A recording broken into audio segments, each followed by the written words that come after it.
मेरा नाम सर रमजा और मैं आपको मीर मल्टीमीडिया चैनल में खुशामदीद कहता हूं। आज हम 9th क्लास बायोलॉजी का डे नंबर 55 का लेक्चर डिस्कस कर रहे हैं और हमारा टॉपिक है ट्रांसपायरेशन। ट्रांसपायरेशन बेसिकली क्या होता है? ट्रांसपायरेशन हमारे पास एक ऐसा प्रोसेस है जिसमें अगर हम बात करें कि पौधे जो से हैं उनके अंदर पानी की कंसंट्रेशन ज्यादा होने के बाद क्या होता है। अगर आप पौधों को पानी देते हो उनकी जड़ों में तो जाहिर बात है उनकी जड़ों से पानी जो सा है उनके जाइलम टिश्यू से होके हुए उनकी बॉडी के हर सेल तक जाएगा। लेकिन अगर पौधे के अंदर पानी की कंसंट्रेशन ज्यादा हो जाए या फिर चूंकि पौधा भी जो सा है वो एक जानदार चीज है, लिविंग थिंग है, तो उसने भी जो गैसियस एक्सचेंज है वो करनी होती है। अब वो गैसेस एक्सचेंज कैसे करता है? वो हवा से ऑक्सीजन जो सा हवा में कैसे ऑक्सीजन दाखिल करता है और कार्बन डाइऑक्साइड हवा से लेता है, वो किस तरीके से करता है, वो सारा का सारा काम करता है इस ट्रांसपायरेशन की मदद से। बेसिकली ट्रांसपायरेशन किसे कहा जाता है?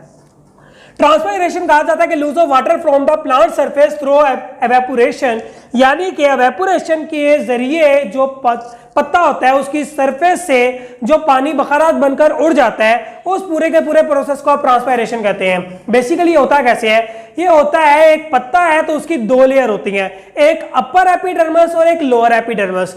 पत्ते की वो सरफेस जो आपको नजर आ रही होती है, मतलब आउटर मोस्ट सरफेस अगर मैं बात करूं किसी भी लीफ की यानी कि पत्ते की, उसको एपिडर्मस कहा जाता है। अब उस एपिडर्मस के दो पार्ट होते हैं, एक अपर एपिडर्मस और दूसरा लोअर एपिडर्मस। अब उस अपर एपिडर्मस में भी स्टोमेटा होते हैं। ऐसा नहीं होता कि अपर एपिडर्मस में स्टोमेटा होते ही नहीं है, अपर एपिडर्मस में स्टोमेटा होते हैं, लेकिन जो उसकी लोअर एपिडर्मस होती है वहां पे जो स्टोमेटा की तादाद होती है वो बहुत ज्यादा होती है। आप इसका एक्सपेरिमेंट भी करोगे 10th क्लास में, जब आपके प्रैक्टिकल्स होंगे तब आप ये प्रैक्टिकल्स के अंदर जो स्टोमेटा है उनको देखोगे भी सही कि अपर एपिडर्मस में ज्यादा स्टोमेटा है, यहाँ पे लोअर एपिडर्मस में ज्यादा स्टोमेटा है। आप इस चीज से उसकी तादाद को भी चेकआउट कर सकते हो।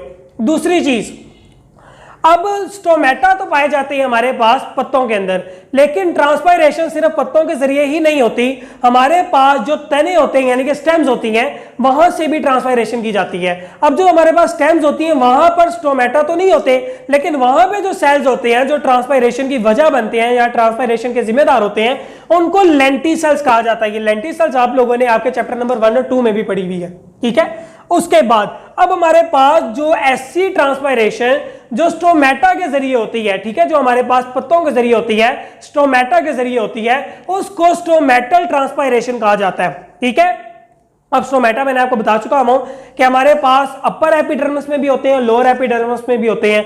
अब उस स्टोमेटा से जो ट्रांसपायरेशन होती है उसको ये स्टोमेटल ट्रांसपायरेशन कहा जाता है। अब हमारे पास अगली चीज है opening and closing of stomata.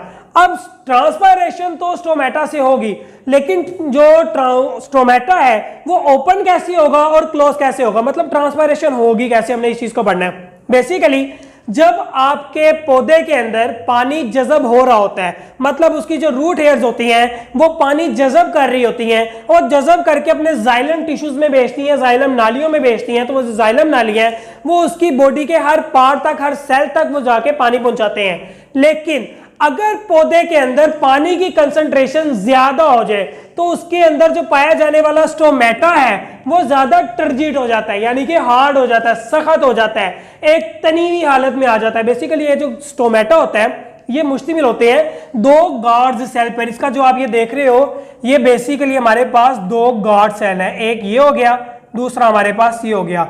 इनको गार्ड सेल्स कहा जाता है और दो गार्ड सेल्स मिलकर एक स्टोमेटा बनाते हैं, ठीक है। तो ये जो आपके गार्ड सेल्स हैं यहां पे जो पानी की और साल्ट की कंसंट्रेशन है वो ज्यादा हो जाती है ऑस्मोसिस के जरिए। अब वो ज्यादा हो जाएगी तो ये जो हमारे पास स्टोमेटा है ये लोबिया की शक्ल इख्तियार कर लेंगे, यानी कि बीन्स की शक्ल इख्तियार कर लेंगे, एक तनी हुई कमान की शक्ल इख्तियार कर लेंगे। अब इस सूरत में ये बहुत ज्यादा टर्जिड हो जाएंगे।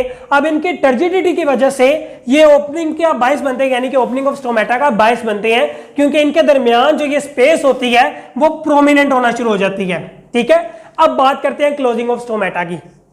क्लोजिंग ऑफ स्टोमेटा के अंदर क्या होता है? अगर आपके पास पौधे के अंदर जो है उसकी पानी की या सॉल्ट की कंसंट्रेशन थोड़ी कम हो गई है तो वो स्टोमेटा को बंद कर देगा। कम हो गई है तो वो स्टोमेटा को बंद कर देगा। अब क्यों बंद करेगा? उस वजह यह है उसकी कि पौधे के अंदर जो पानी है वो उसको ज्यादा मिकदार में जो है, मतलब उसके पास कम मिकदार में होगा, लेकिन उसके अंदर पानी यूज हो रहा होगा। क्यों? क्योंकि वो अपनी खुराक को यूटिलाइज करने के लिए भी तो पानी यूज करता है। अब इसके लिए जब उसके अंदर पानी कम होगा तो वो अपने स्टोमेटा को क्लोज कर देता है, बंद कर देता है। अब उसके स्टोमेटा क्लोज कैसे होते हैं? बेसिकली इसके ये जो गार्ड सेल्स होते हैं, ये गार्ड सेल्स के अंदर से जो पानी की कंसंट्रेशन होती है, पानी की और साल्ट की कंसंट्रेशन वो कम हो जाती है, वो बहुत ज्यादा नीचे गिर जाती है। अब वो नीचे गिरने की वजह से ये जो हमारे पास गार्ड सेल्स थे, ज्यादा कंसंट्रेशन की वजह से वो टर्जिड हालत में थे, लेकिन पानी के कम होने की वजह से वो नरम पड़ जाते हैं। अब जैसे ही वो नरम पड़ते हैं, उनके अंदर जो टर्जिडिटी थी वो खत्म हो जाती है। वो खत्म होने के बाद इनके अंदर जो दरमियान में जो सुराख प्रोमिनेंट हो रहा था इनकी टर्जिडिटी की वजह से, वो बंद हो जाता है। अब ये सारा का सारा प्रोसेस है जो स्टोमेटा के बंद होने का सबब बनता है। बेसिकली ऐसे बहुत से प्लांट्स हैं जो दिन के टाइम अपना स्टोमेटा खोलते हैं और रात के टाइम स्टोमेटा बंद कर देते हैं, क्योंकि उनके अंदर जो फोटोसिंथेसिस है वो ज्यादातर सूरज की रोशनी में दिन के टाइम होती है। लेकिन ऐसे भी बहुत से प्लांट्स हैं जो रात के टाइम भी ट्रांसपायरेशन करते हैं।